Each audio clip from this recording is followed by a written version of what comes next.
Hello guys, so today magluto tayo ng insarabasam.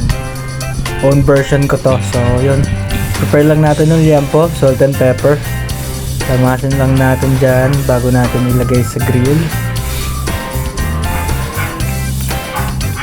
So tayo na bahala kung gano'ng kaalat, gano'ng karaming paminta lalagay natin. Tapos prepare natin yung grill at yung uling. Saktong sakto to sa mainit na panahon. Yan, baga na tayo. Tapos hintayin lang natin magtagal ng konti yung baga sa ibabaw ng grill para matanggal yung mga dumi-dumi bago natin isalin sa ilalim. Tapos pwede tayong kumuha ng aluminum foil na lulukutin natin pantanggal ng mga dumi sa ibabaw. Makikita niyo yan dyan. Pag wala tayong aluminum foil, pwedeng lemon, onion o kaya patatas mampunas dyan sa ibabaw ng grill natin bago tayo maglagay ng iihawin natin. Ayan.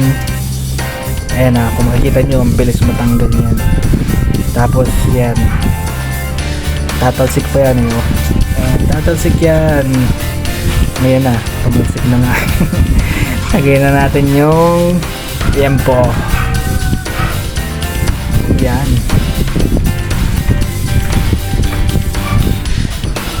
So ito nasa mga 1 kilong liempo yata ito. Siyempre depende sa atin kung gaano karami. Tsaka ako kasi pagka ganito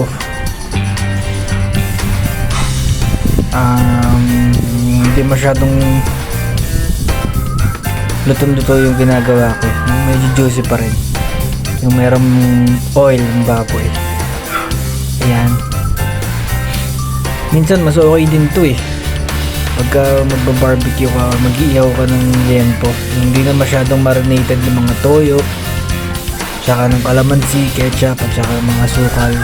Ito suka lang, okay na to yun lang yun sa akin, yun yung gusto ko. Ayan, medyo nahirapan ako mag-vlog, yung cellphone nag-overheat. Ayan, medyo malapit na yung maluto yung ibang piraso. Ganda ng kulay niyan kung makikita niyo. Yan, kapag nagbabaga, good thing yung grill namin is may adjustan. Pwedeng itaas, pwedeng ibaba, lalo pag ganyan na maapoy yung uling. Ayan, after ng ilang minuto naluto na, kinuha ko na siya sa grill. So prepare naman natin dito yung mga ingredients niya. Una yung pipino, pero bago yun, i-chop muna natin to syempre. Sorry, medyo excited ako. Ayan, chop muna. So depende yan sa inyo kung gaano kanipis yung hiwa ng meat. Pero ako, since tatlo lang naman kami, ito medyo makakapal. So iba tawag nila dito kinilaw na baboy na may twist. Meron namang insarabasam sa mga taga Ilocano. Well, comment nyo na lang dito kung anong tawag nyo dito, no? Pero ito, ginaya ko lang talaga syempre, masarap naman. Wala namang ibang nagluto na hindi masarap yung luto nila. Lahat ng review masarap. Wala na rin yan. Medyo nakakapagod din mag-chop ng ihaw dahil sobrang init ngayon. So ano naman ang tawag dito sa inyo, sariling version nyo, version ko. Masarap naman talaga siya siguro dahil sa kombinasyon ng mga ingredients niya. Ayan na yung pipino, pantanggal ng umay o suya. Ito talaga yung isa sa nagpasarap dyan Tanggal ko lang yung buto niyan syempre hindi kasama yung buto, medyo watery kasi. Pag sinama natin yung buto niya, yung middle part niyan is magiging watery yung texture ng pagkain. So mas prefer ko walang buto. Ayan, slice lang. So okay kung medyo maninipis kung medyo maninipis yung ginawa ko dito.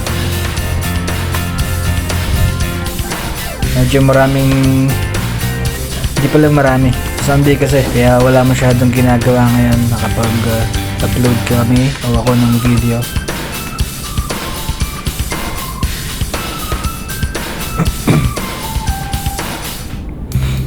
So ginagawa itong mga time na to is Mga magto 12 PM na rin kanina. Try nyo rin to. Masarap talaga siya. Depende kung gusto niyo ng maalat o maanghang. Sa amin kasi hindi ko masyadong inahangan kasi may bata. Nandito si Renred. Malakas din kumain yung bata na yan. Ayan. Sorry kung medyo boring. Sinadya ko talagang habaan ng video. So ito, puting sibuyas nilagay ko. Pero nag-add din ako dito ng red onion. Para sa konting sipa ng flavor ng mga onions.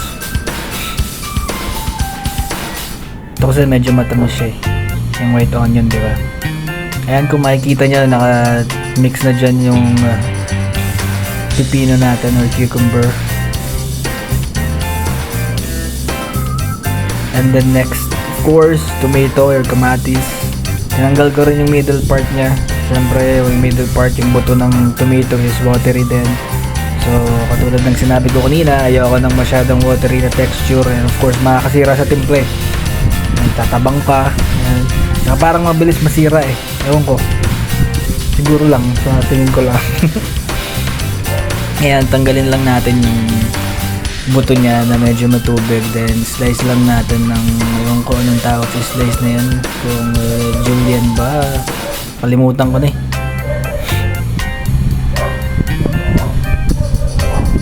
Sa mga oras na to, sana nanonood pa rin kayo sa tagasan man kayo, paki-comment naman kung hanggang saan nakakarating tong video ko dito. So, nagsisimula pa rin tayo eh. Nagsisimula pa lang tayo. So, maraming salamat sa mga nagsusubscribe. Naglagay na rin ako ng CD. Pero isang CD lang dahil may bata kasi. And ito, nasa sayo na yan kung gaano karami, gaano kaalat. So, gumamit ako iodized salt instead of rock salt. Paminta.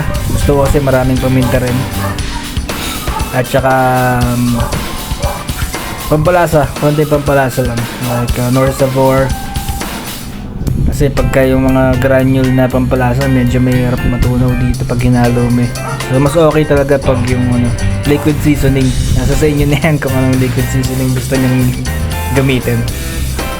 Pero konti lang dapat magdadala dito is yung salt and pepper tsaka yung suka. Importante din to. Nasa sa inyo na rin kung anong klaseng suka yung ginamit nyo. Ito kasing ginamit ko is templado na to eh.